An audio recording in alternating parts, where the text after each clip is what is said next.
Olá, galera! Ainda tudo de boa? Pronto para conquistar o terceiro módulo? Então, vamos lá! Às vezes, o pessoal, para que eu dou as aulas sobre autismo, me pergunta, mas Kátia, que método você usa? Que metodologia você usa?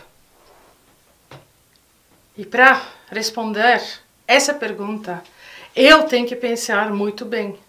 Porque na Europa, na Bélgica e Holanda, nós não trabalhamos muito com métodos. Por quê? Para nós, o mais importante é a pessoa, é a criança com autismo. Para nós, o mais importante é a pessoa individual. Primeira exigência, nós precisamos de conhecer a pessoa, a criança. Nós precisamos de criar um vínculo com essa pessoa. E a partir do momento que nós temos esse vínculo positivo com ela, nós vamos começar a planejar, a programar. Então, todos os planos para os autistas na Bélgica e Holanda são planos individualizados. Mas, claro, dentro desses planos individualizados, nós vamos usar técnicas de certos métodos, técnicas de certas metodologias. Mas para trabalhar com autismo, nesse lado do mundo, vocês vão ver que nós vamos trabalhar num objetivo individual. Então, se vocês quiserem um método, uma metodologia, vocês podem usar a gentileza autista. Em inglês, é Autism Friendly World.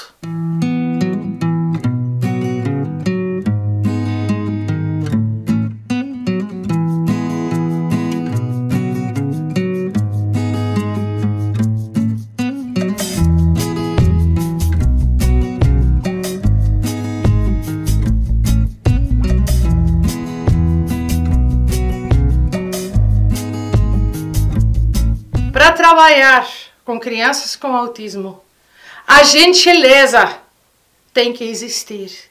Sem gentileza, esqueça desenvolvimento. E dentro dessa gentileza autista, nós vamos usar técnicas do ABA, nós vamos usar técnicas do Teach, do Sunrise, mas nós não usamos os métodos comum. Nós vamos programar um trabalho mais avançado e mais individualizado.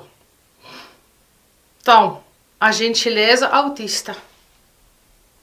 Qual é o motivo, qual é o objetivo dessa gentileza autista? Que nós vamos aumentar a qualidade da vida para todos. Sim, para todos. Não só para a criança com autismo, mas também para todo mundo que convive junto com essa criança. E claro, isso é um ganho-ganho.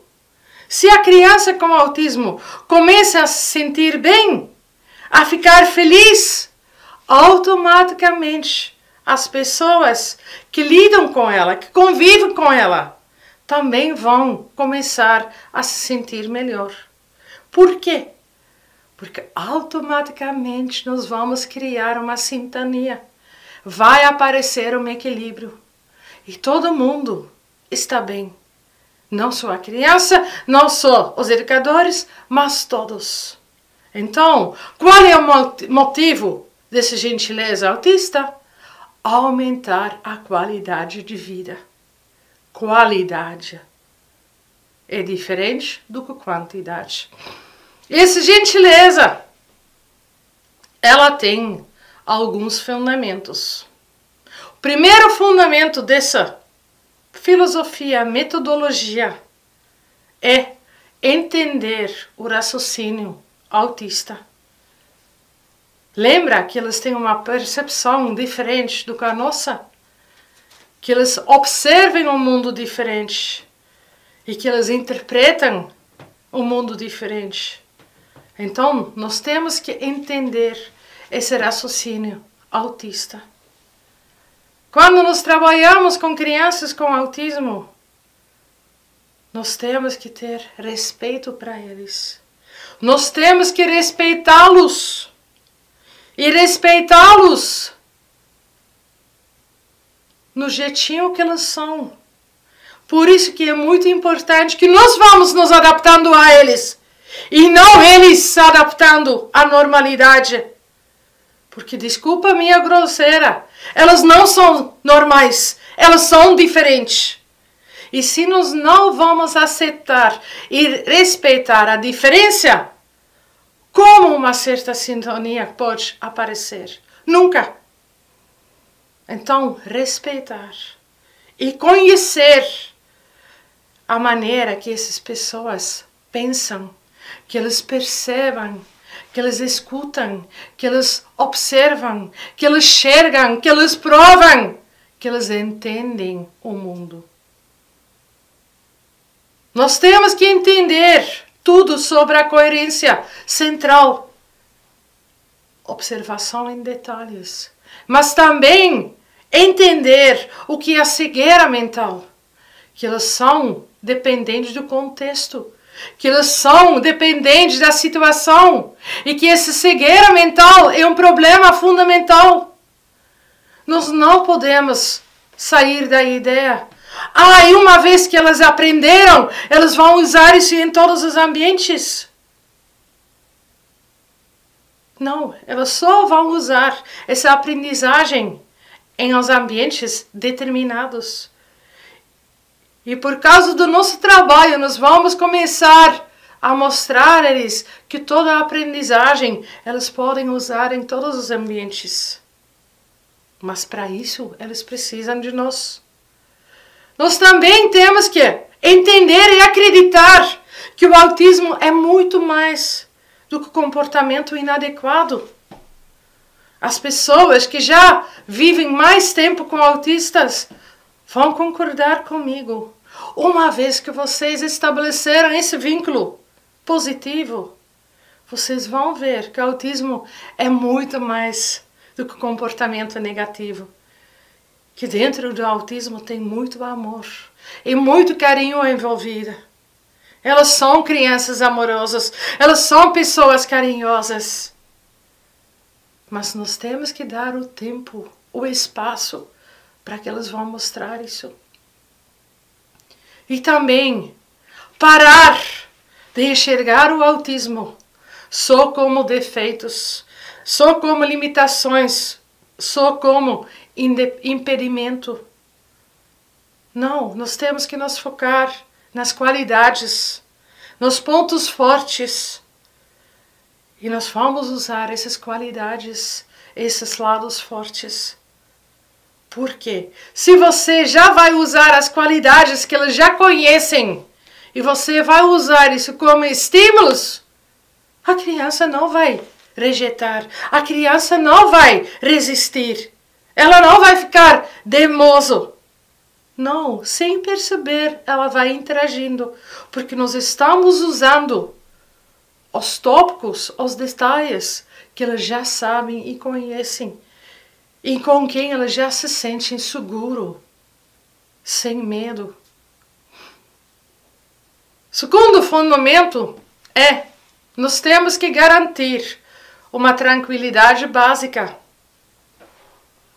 Tranquilidade é necessário para trabalhar. Nós temos que criar um ambiente estável, seguro, previsível. Se você trabalha numa sala de aula ou você trabalha dentro de um consultório, não muda toda vez a estrutura da sua sala. Porque toda vez que você mudou, a criança tem que se adaptar. E a adaptação leva tempo. Se você trabalhar numa sala de aula, você pode trocar todos os alunos. Mas o lugar do seu aluno com autismo tem que ser algo sagrado. Tem que ser algo seguro. Ele tem que saber, isso é aquilo, é meu lugar. E não toda vez entrar com medo, com insegurança na sala de aula, porque onde minha prova vai me botar hoje? Gente, essas coisas imprevistas, essas coisas inseguras, infelizmente, não beneficiam a aprendizagem da criança. Elas têm que saber as coisas com antecipação, mas não falada, mas às vezes, não às vezes, sempre visualizada.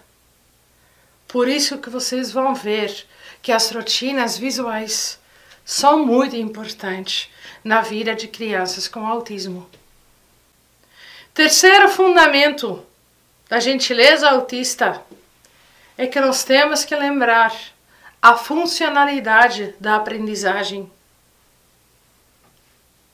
Temos muitos autistas que são excelentes em memorizar, decorar. Elas gravam as coisas muito fácil, mas muitas vezes nós percebemos que o que eles memorizaram, o que eles decoraram, que é simplesmente repetição, que eles na verdade não entendem para que servem essas decorações, para que eu uso isso e por que eu uso isso. Então, por isso que alunos com autismo precisam de um ensino funcional, não sempre focado na alfabetização, porque nós temos muitas crianças que sabem perfeitinha A, B, C, D, E, F, G. Mas se você vai testar se eles entendem o que quer dizer a letra B, a letra C, eles não vão te responder. Nós temos crianças que memorizaram que B-O-L-A vira a palavra bola, mas não entendem que a palavra bola é a mesma coisa como o objeto bola. E não entendem para que serve uma bola. Então, gente, é importante que nós sempre vamos nos lembrar de mostrar a funcionalidade também. E outra, qual é a funcionalidade de entender a palavra bola na vida de uma pessoa? Às vezes, zero.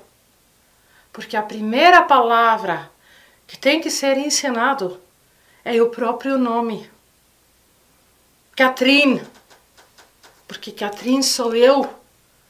E a minha vida toda eu tenho que lembrar que eu sou Catherine. E a vida toda eu tenho que lembrar como eu escrevo Catherine e como eu leio Catherine.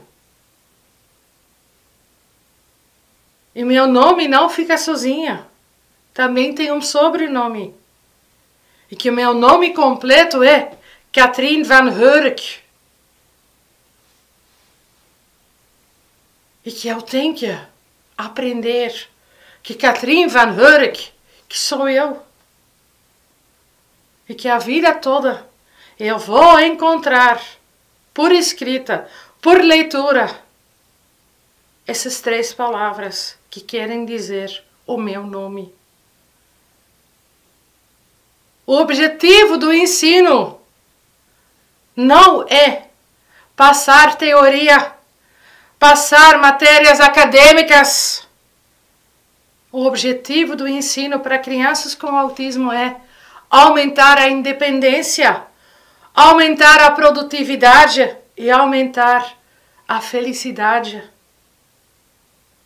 Se eu soubesse meu nome, o dia que eu me perderia na cidade e alguém pergunta, mas menininha, quem você é?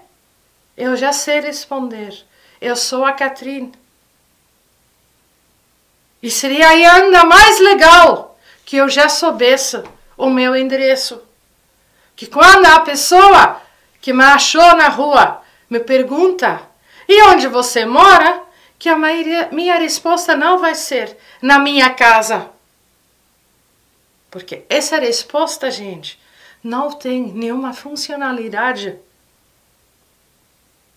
A minha resposta tem que ser: eu moro na rua tal, no bairro tal. Isso é funcional, porque através dessas informações a pessoa pode me ajudar. E eu consigo voltar para minha casa. E quantas vezes na vida adulta nós não temos que preencher listas com o nosso nome, com o nosso endereço, com a nossa data de nascimento. Mas isso não são as primeiras coisas que crianças autistas aprendem, como escrita e leitura na escola. Elas muitas vezes começam com palavras sem nenhuma funcionalidade.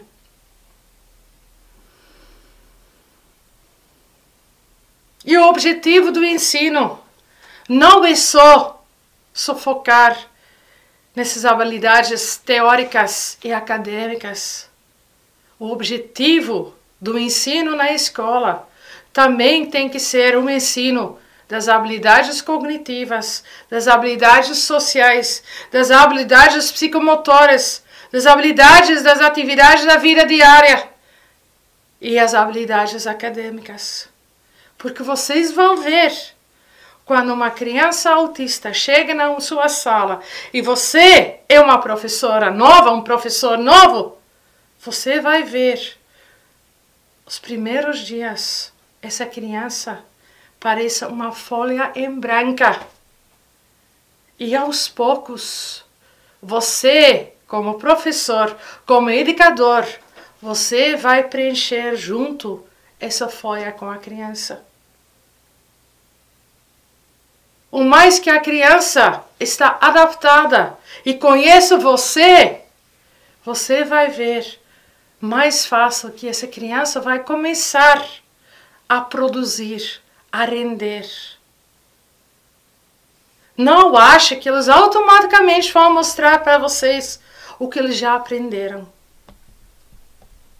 E não acha que essa aprendizagem, que esse desenvolvimento aconteça de uma maneira natural.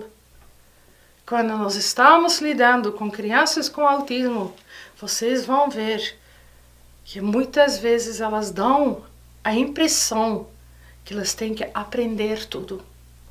E não como nas crianças neurotípicas, que eles chegam a ter uma certa idade e parece que eles já caem automaticamente, naturalmente, numa próxima fase. Com autismo, essa aprendizagem natural parece que não existe.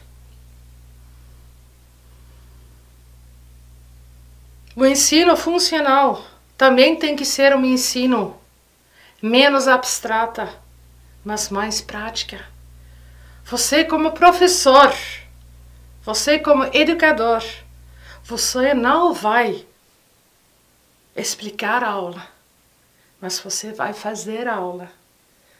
Você não vai usar instruções verbais para explicar uma atividade. Não, você vai fazer a atividade.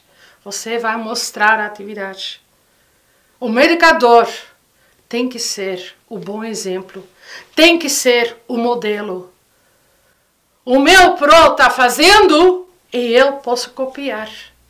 A minha TO está fazendo e eu vou tentar imitar o que ela está fazendo.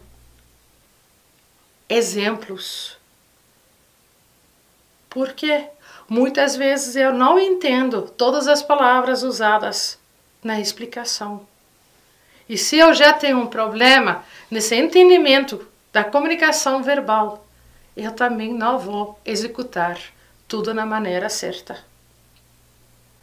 O quarto fundamento é: tudo tem que acontecer de uma maneira individualizada. Se nós vamos ensinar, nós temos que respeitar a particularidade da criança com autismo. E a nossa atenção tem que ir individual. Se nós explicarmos tudo para um grupo, nós estamos falando para todo mundo. mas não para a criança com autismo. Então, esse toque individual é muito importante. E como nós vamos fazer esse toque individual? Através do uso do próprio nome da criança. Vocês vão ver, elas demoram para aprender a entender os nomes deles. Então, depois, toda vez que você quer chamar a atenção, você vai usar esse nome. Esse nome vai ser o sinal. Eu tenho que dar atenção. Às vezes o nome não é suficiente. Você toca o braço e você fala, Catherine, automaticamente a criança vai dar uma atenção visual. A partir que ela olhou para você, você sabe que está na hora que você pode começar a mostrar. Porque a atenção é garantida. Nós também temos que conhecer a criança bem e usar os interesses e as qualidades. Usar isso como base do ensino. Nós podemos explicar a matemática através do brinquedo, carrinho, que o autista ama tanto. Ou nós podemos ilustrar coisas do português através dos dinossauros. Então, usa isso. Aproveite isso. E, gente, uma receita pronta para trabalhar com eles não existe. Vocês têm que usar a sua criatividade, a sua invenção, a sua postura para ganhar essas crianças. E para ter certeza que a sua dinâmica deixa elas se abrir e deixa elas absorver tudo que você está passando para elas. O quinto fundamento é a comunicação concreta. Nós temos que adaptar a comunicação ao nível deles. Porque é muito importante que a pessoa com autismo vai entender a nossa comunicação verbal e não verbal. Se nós vamos adaptar a comunicação, isso também vai estimulá-los, animá-los para se comunicar cada vez mais e para desenvolver novas habilidades. Muitas vezes as crianças já estão usando uma comunicação não verbal, mas elas dependem da nossa interpretação. Um exemplo. Nós temos muitos meninos que usam a mão aqui. E a reação comum é, tira a mão daí. Mas pode ser que essa criança autista nesse momento está apertado. Se você fala, tira a mão daí, ela fica apertada. E ela não tem a linguagem verbal para dizer, tem que ir para o banheiro. Mas se vocês estabeleceram uma comunicação concreta e ela tem o objeto do banheiro, um rolinho do papel higiênico, ou ela tem a foto do banheiro, e ela chega para você dessa maneira, mas com a visualização na mão, esse comentário, tira a mão daí, nunca vai aparecer. Porque já já você vai falar, vai rápido para o banheiro, sim, você pode. E a criança vai descobrir também uma maneira para se comunicar. Concreto, visual, sem o uso das palavras. E dessa forma, vai surgir uma ligação dupla. Vai aparecer uma sintonia entre a pessoa que é autista e o ambiente. E vice-versa, entre o ambiente e a pessoa que é autista. Dessa forma, nós estamos criando a gentileza autista. Porque todos estão em equilíbrio, todos estão em sintonia. Eu não estou olhando para baixo para o meu aluno. Não, eu me baixo. Eu procuro o contato visual. E a criança não tem que olhar o tempo todo para cima. Porque imagina que você fica 4 horas olhando para cima. Gente, isso é uma sensação horrível. Se um professor, o terapeuta carinhoso chega até você, ele se ajoelha, ele chega até seu nível, nenhuma resistência vai sobreviver. Por quê? Porque vocês estão em sintonia. Por isso, gente, nós educadores temos que nos tornar mais gentil para nossas crianças com autismo. Somos nós que temos que nos adaptar a eles e criar essa gentileza autista.